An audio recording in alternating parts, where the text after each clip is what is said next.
வணக்கம். இது புதிய தலைமுறையின் விரைவு செய்திகள். காவிரி விவகாரம் தொடர்பாக திமுக நடத்தும் அனைத்து கட்சி கூட்டத்தில் விடுதலை சிறுத்தைகள் கட்சி பங்கேற்கும் என தகவல் வெளியாகியிருக்கிறது. இதுகுறித்து சென்னையில் நடைபெற்ற விடுதலை சிறுத்தைகள் கட்சியின் நிர்வாகிகள் கூட்டத்தில் அனைத்து கட்சி கூட்டத்தில் பங்கேற்க பெரும்பாலானோர் வலியுறுத்தியதாக கட்சி வட்டாரங்கள் தெரிவித்துள்ளன. இதனிடையே மக்கள் நல கூட்டணியில் உள்ள பிற கட்சிகள் திமுகவின் அனைத்து கட்சி கூட்டத்தில் பங்கேற்பது குறித்து வைகோவுடன் இன்று இரவு திருமாவளவன் ஆலோசனை நடத்த இருக்கிறார். அதனையடுத்து இந்த விவகாரத்தில் முடிவு எட்டப்படும் என்று தெரிகிறது. திமுக அதிகாரத்தில் இருந்தபோது காவிரி பிரச்சனையை தீர்க்காமல் தற்போது அனைத்து கட்சி கூட்டம் நடத்துவது நம்ப தகுந்ததல்ல என மதிமுகவின் பொதுச் செயலாளரும் மக்கள் நல கூட்டணியின் ஒருங்கிணைப்பாளருமான வைகோ குற்றம் சாட்டியிருக்கிறார். எனவேதான் அக்கூட்டத்தில் கலந்து கொள்வதில்லை என மக்கள் நல கூட்டணி தலைவர்கள் முடிவெடுத்ததாகவும் அவர் தெரிவித்தார். திமுக அழைப்பு விடுத்துள்ள அனைத்து கட்சி கூட்டத்தில் தமிழ் மாநில காங்கிரஸ் சார்பில் பங்கேற்பதாக அக்கட்சியின் தலைவர் ஜி கே வாசன் தெரிவித்திருக்கிறார்.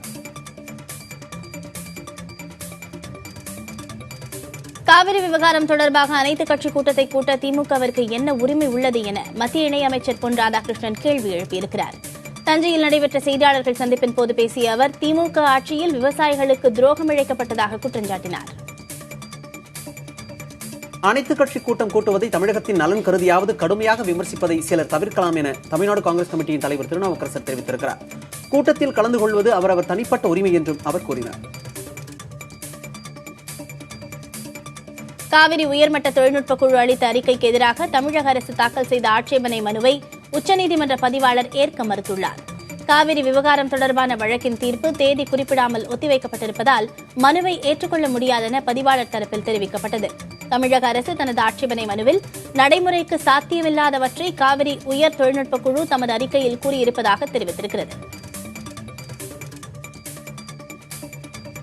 சென்னை தலைமைச் செயலகத்தில் தமிழக அமைச்சரவைக் கூட்டம் நடைபெற்றது. நிதியமைச்சர் ஓ பன்னீர்செல்வம் தலைமையில் நடைபெற்ற இந்த கூட்டத்தில் அனைத்து துறை அமைச்சர்களும் பங்கேற்றனர். அரசு ஆலோசகர் சீலா பாலகிருஷ்ணன், தலைமைச் செயலாளர் ராமமோகன ராவ் ஆகிய உயரதிகாரிகளும் பங்கேற்றனர். இதில் காவிரி விவகாரத்தில் தற்போது நிலவி வரும் சிக்கல்கள், புதிய கல்விக் கொள்கை, உதய் திட்டம், அரசு திட்டங்களின் செயல்பாடுகள் உள்ளிட்டவை குறித்து ஆலோசிக்கப்பட்டதாக தெரிகிறது. உள்ளாட்சி அமைப்புகளில் தனி அதிகாரிகளை நியமிப்பதற்கான அரசாணை வெளியிடப்பட்டிருக்கிறது. உள்ளாட்சி பிரதிநிதிகளின் பதவிக்காலம் இன்றுடன் முடிவடைந்ததால் தனி அதிகாரிகளை நியமனம் செய்வதற்கான அரசாணையை தமிழக அரசு வெளியிட்டுள்ளது. தேர்தல் நடத்தப்பட்டு உள்ளாட்சி பிரதிநிதிகள் தேர்ந்தெடுக்கப்படும் வரையில் தனி அதிகாரிகள் நிர்வாகப் பணிகளை கவனிப்பார்கள். காவிரி நடுவர்மன்ற தீர்ப்புக்கு எதிரான வழக்குகளை விசாரிக்க உச்சநீதிமன்றத்திற்கு அதிகாரம் இருக்கிறதா என்பது குறித்து பதிலளிக்க மத்திய அரசுக்கு கால அவகாசம் வழங்கப்பட்டுள்ளது. மத்திய அரசின் கோரிக்கையை ஏற்று எழுத்துப்பூர்வ பதிலை தாக்கல் செய்ய வரும் புதன்கிழமை வரை அவகாசம் அளித்து உச்சநீதிமன்றம் உத்தரவிட்டுள்ளது. நாமக்கல் மாவட்டம் லத்துவாடி அரசு கலைக்கல்லூரி அருகே இருசக்கர வாகனம் மீது தனியார் பேருந்து மோதியதில் ஒரே குடும்பத்தைச் சேர்ந்த 4 பேர் உயிரிழந்தனர். மோகனூரிலிருந்து நாமக்கல் நோக்கி சென்ற சதர்ன் என்ற தனியார் பேருந்து முன்னால் சென்ற ஆட்டோவை முந்திச் செல்ல முயன்றபோது இருசக்கர வாகனத்தின் மீது மோதியது. விபத்தில் ஏசி மெக்கானிக் முருகேசன், அவரது மனைவி தங்கமணி, மகள் பூர்வி ஆகிய மூவரும் நிகழ்விடத்திலேயே உயிரிழந்தனர். மகன் சதீஷ் கவலைக்கிடமான நிலையில் மருத்துவமனைக்கு செல்லும் வழியிலேயே உயிரிழந்தார். சேலம் மாவட்டம் வைகுந்தம் பகுதியில் தேநீர் கடையில் புகுந்து தாக்க முயன்ற கூலிப்படையினருக்கு பொதுமக்கள் அடி உதை கொடுத்தனர். இதே பகுதியில் பெருமாள் என்பவர் தேநீர் கடை நடத்தி வருகிறார். இவருக்கும் பேக்கரி நடத்தி வரும் குமார் என்பவருக்கும் இடையே தகராறு இருந்திருக்கிறது. இந்த நிலையில் பெருமாள் கடைக்குள் புகுந்த 10 பேர் கொண்ட கும்பல் அவரையும் பணியாளர்கள் மணி, வடிவேல் ஆகியோரையும் சரமாரியாக தாக்கியது. இதனை கண்ட அப்பகுதி மக்கள் கும்பலை சுற்றி வளைத்து விவரம் கேட்டு அடி உதை கொடுத்தனர். இதற்கிடையே பொதுமக்கள் பிடியில் இருந்து 3 பேர் தப்பிச் சென்றனர். இதுகுறித்து தகவல் அறிந்த சங்ககிரி போலீசார் சம்பவ இடத்திற்கு வந்து கூலிப்படையினரை கைது செய்தனர். முன்விரோதம் காரணமாக பெருமாளை தாக்குவதற்கு பேக்கரி உரிமையாளர் குமார் கூலிப்படையை ஏவியது தெரிய வந்திருக்கிறது.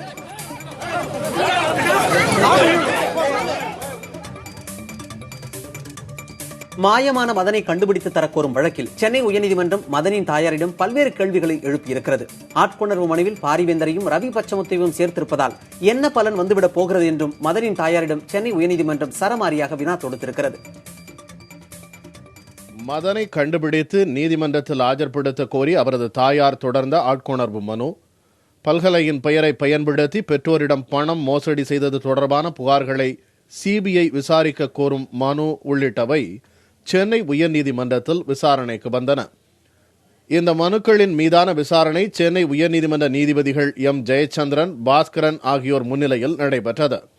அப்போது சென்னை மாநகர காவல்துறை தரப்பில் இம்மாதம் 6ஆம் தேதி முதல் தற்போது வரையிலான விசாரணை தொடர்பான அதில் ஏற்பட்டுள்ள முன்னேற்றங்கள் பற்றிய இடைக்கால அறிக்கை தாக்கல் செய்யப்பட்டது. இதனைத் தொடர்ந்து நடைபெற்ற விசாரணையின் போது வழக்கில் இணைக்கப்பட்டுள்ள பாரிவேந்தர் மற்றும் ரவி பச்சமுத்து தரப்பில் மூத்த வழக்கறிஞர் வி.டி. கோபாலன் ஆஜரானார்.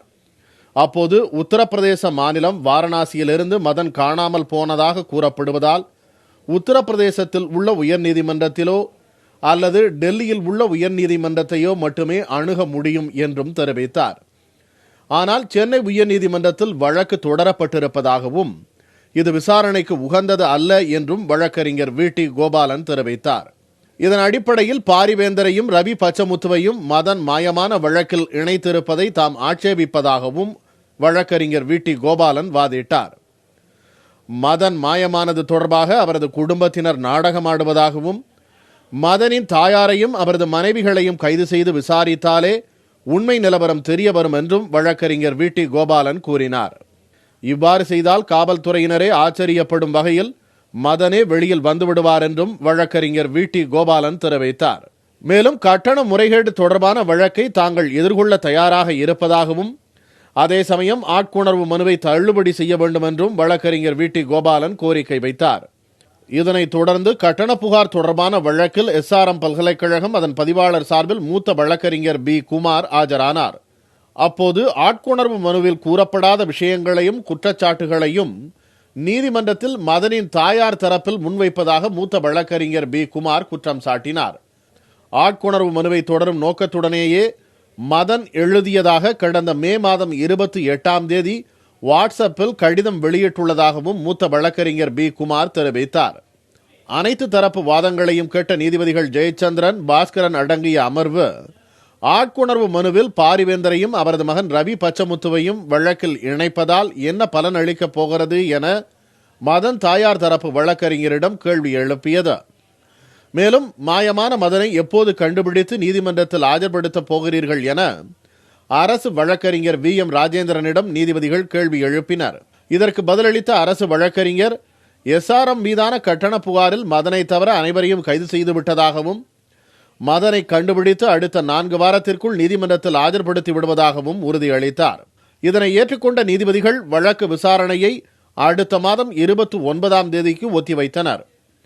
மேலும் மதன் கண்டுபிடிக்கப்பட்டால் உடனடியாக சென்னை உயர்நீதிமன்றத்தில் அவரை ஆஜர்படுத்த வேண்டும் என்றும் உத்தரவிட்டனர். பாராலிம்பிக்கில் தங்கம் வென்ற தமிழகத்தைச் சேர்ந்த மாரியப்பன் உள்ளிட்ட 4 பேருக்கும் மத்திய அரசு அறிவித்த பரிசுத் தொகை வழங்கப்பட்டது. டெல்லியில் நடைபெற்ற விழாவில் மத்திய விளையாட்டுத்துறை அமைச்சர் விஜய் கோயல் பரிசுத் தொகையை வழங்கினார். உயரம் தாண்டுதலில் தங்கம் வென்ற மாரியப்பன், ஈட்டி எறிதலில் தங்கம் வென்ற தேவேந்திரா ஜஜாரியா ஆகியோருக்கு தலா 75 லட்சம் ரூபாய் பரிசுத் தொகையாக வழங்கப்பட்டது. மகளிர் குண்டு எறிதலில் வெள்ளிப்பதக்கம் வென்ற தீபா மலிக்கிற்கு 50 லட்சம் ரூபாயும், உயரம் தாண்டுதலில் வெண்கலப் பதக்கம் வென்ற வருண் சிங் பாத்திக்கு 30 லட்சம் ரூபாயும் பரிசுத் தொகையாக வழங்கப்பட்டது.